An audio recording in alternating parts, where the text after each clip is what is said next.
Hey there, thanks for clicking this video. My name is Anthony Romano, and in this video I'm going to tell you about Tim Ferriss's low carb diet, or his slow carb diet, basically his version of keto and what you can learn from it.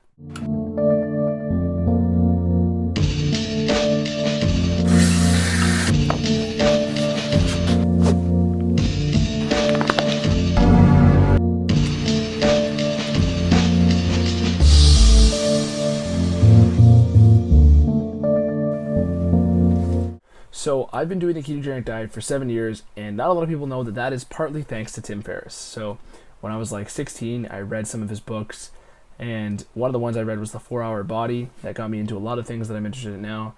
And Tim Ferriss is totally somebody that I admire and helped me out a lot in a lot of the things that I'm interested in my growth as a person. So Tim Ferriss, his low carb diet, his keto approach to fat loss and optimal performance is slightly different than a lot of people's. I don't necessarily recommend it. However, there are some principles that you can learn from the way he does it. So in this video, I'm not going to break down as much food sources of what he would eat, but I'll tell you about my recommendations, my tailoring to what food sources you should eat, and also about, in general, how your performance can be optimized by eating through Tim Ferriss's keto methods. So I'm going to start off with the structure of Tim's keto diet, and this is 6 days on, 1 day off. So basically, every day of the week, you eat keto. On Saturdays, everything goes. That's actually what he says, everything goes. And although I don't recommend everything goes, you have to recognize that this is a cyclical ketogenic diet, technically, because the real CKD, cyclical ketogenic diet, is 3 days on, 4th day off, repeat. I do not recommend that, and I have a video called Do Not Do Cyclical Ketogenic Diets Unless You're a Pro, and I maintain that with Tim Ferriss's keto diet. You should not do Tim Ferriss's slow carb, 6 days on, 1 day off diet unless you are at least 1 month into a keto diet. So, rule of thumb that you have to take away here, write this down: no carbs and no cycling of carbs until you're at least 1 month into ketosis. So, that's going to make things a lot easier. In general, consuming carbs is going to tease your body and not allow it to get into full ketosis, especially if you're new. If you've never done this before, don't even think about having carbs until a month into the diet. Your adaptation will be way smoother and the whole process will be way more enjoyable. Trust me. Eventually, you can do a CKD, TKD of some sort. So any sort of cycling of carbs on a keto diet is always best if you get them from fast digesting carbs on the days that you're eating carbs. So Tim Ferriss recommends the 7th day eating all that you want. And although you can do that, a lot of people will feel like shit because if you're consuming a lot of these high glycemic carbs, it's going to shock your body, and you don't want to do that. So even though I love Tim's advice, I'd add a caveat that don't get your carbs on the 7th day from trash.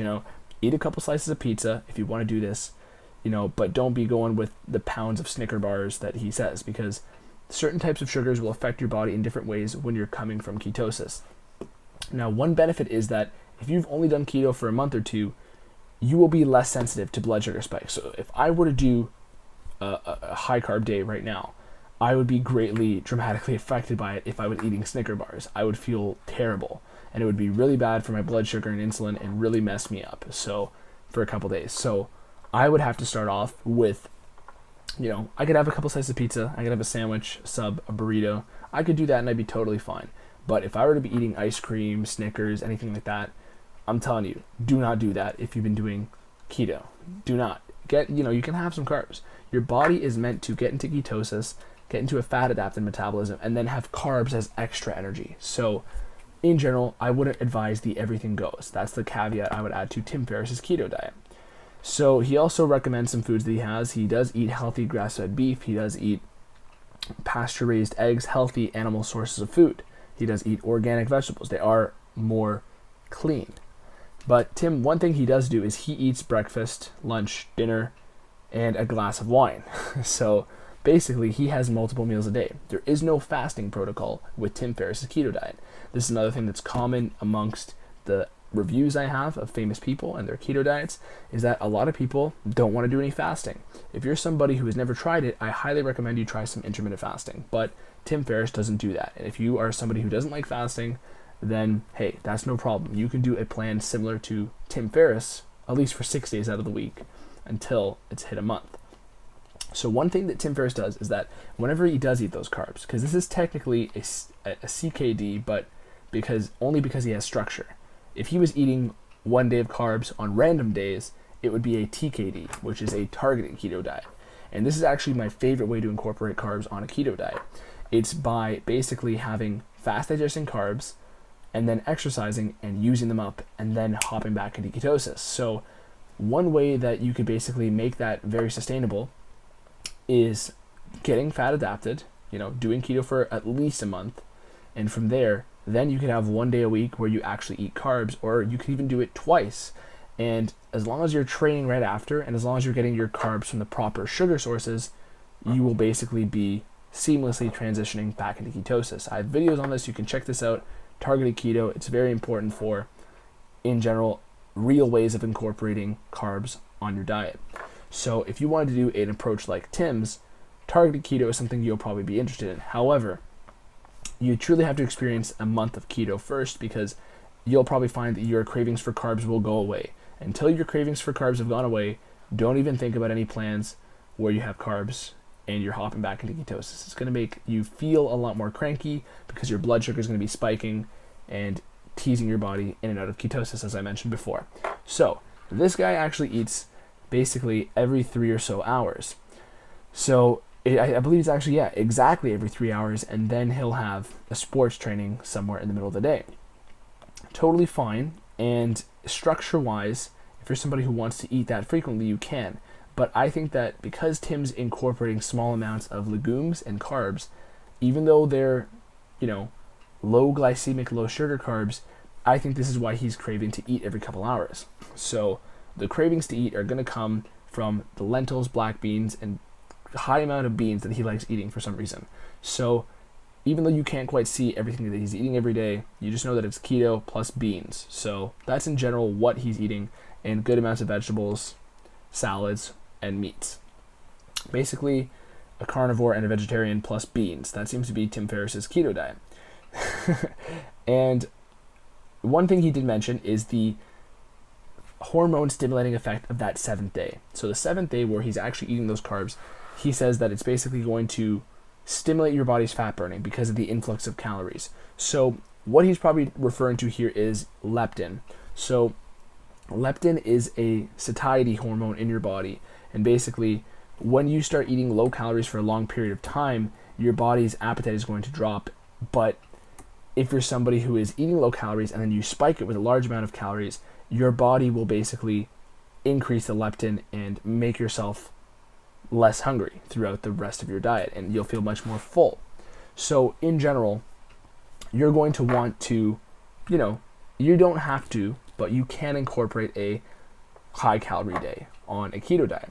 And one recommendation that I actually have is make that high calorie day all keto food. That's one way to do it to benefit your leptin. And if you're somebody who does want to do a carb day, right, and you're adapted, you've gotten through the prerequisite there of fat adaptation, then you can totally do that as well. Just the danger is that you don't want to be consuming foods that are going to make you feel terrible.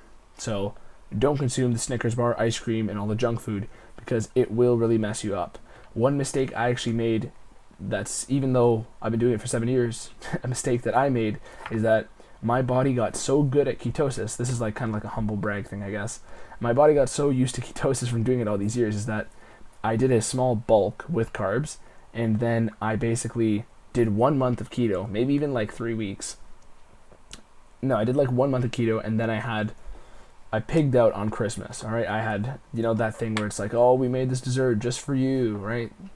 Basically, I had those desserts, I had some ice cream after, Snickers bar, and I never really have those cravings for sugar in general. I just did it because it was a social thing. It was just a family dinner and all that, and it only took my body 4 weeks to basically get to a state where sugar in that high of a volume would mess me up.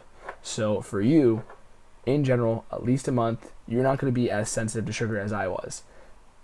Overall, this is totally possible. You should look up a targeted ketogenic diet if you're interested in Tim Ferriss' slow carb diet. Tim Ferriss' slow carb diet is very informative. You can learn from the principles of basically his timing, his structure. But I wouldn't advise the small amounts of beans in this diet. That would be the tailor that I would make to this, that you cut out those small amounts of carbs, and basically what you will end up with is a lot better appetite suppressing throughout the week when you're eating keto, and you can basically have your heaviest workout days even during the week if you're eating full keto. Because if you're giving your body small amounts of carbs, it's just going to, tease the ketosis, as I said like 4 times already. But in general, if you're going to lift heavy weights, and that's your training or sport-specific training, you either want to be in deep ketosis or in deep carb metabolism. So basically, you want enough resources for these intense activities. And you either have to be in full ketosis or full carb metabolism with a lot of ammo. So ammo being carbs. So I always tell people, pick one. If you're going to diet without carbs, don't eat any carbs. If you're going to diet with carbs, make sure you eat enough carbs, because you don't want to underfuel your resources for energy. So overall, this would be optimized by having 6 days of low carb, 1 day of high carb basically, or moderate carb. That's also similar to the targeted keto diet. But one other tip I would add that we have now through modern science, modern supplement industry, is that we have exogenous ketones. I always have these on my desk for some reason in videos, but I pull them out often. Exogenous ketones, one of my favorite supplements. Basically, you can take them, it'll throw you right back into ketosis. And in general, when it comes to a keto cycle, targeted keto, if you're using exogenous ketones on certain days, you can definitely get away with eating carbs on other days, because you can basically accelerate how quickly you hop back into keto. So that is one pro tip I will give you. And any sort of keto cycling you do, carb cycling from a keto state, would be optimized by having this stuff. So hopefully you learned something valuable. Hopefully for somebody who follows Tim Ferriss, this video was informative to you on Tim Ferriss's preferred way to fat loss diet. But overall, I mean, this is just for your information, for your learning. Hopefully you learned about the principles and just use Tim Ferriss as a bridge to learning that. So thank you for watching. My name is Anthony Romano. Peace. Also, click the notification bell, subscribe. Peace.